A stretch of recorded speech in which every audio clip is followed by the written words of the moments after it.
سلام كمسك الختام عليكم أحيب بنايا كرام. به نام عزت پاک با عرض سلام و ادب و احترام. می خواهی خدا از دیدارت خوش باشد، یعنی خداوند از دیدارت خوشنود شود؟ پس حدیث زیرین را گوش بده.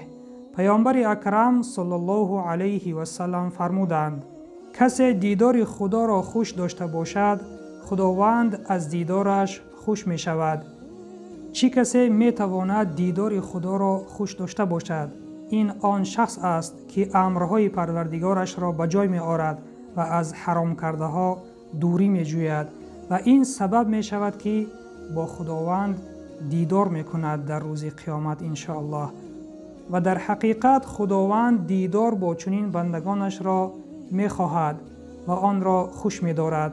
پس خوش به حالت ای بنده ای که امرهای پروردگار را به جای می آوری و از حرام کرده ها دوری می جویی. و آن شخصانی که از امرهای پروردگار سرکشی کرده ایستاده اید و به گناهان دست زده ایستاده اید، این را بدانید که خداوند توبه پذیر است و بخشیدن را دوست می دارد.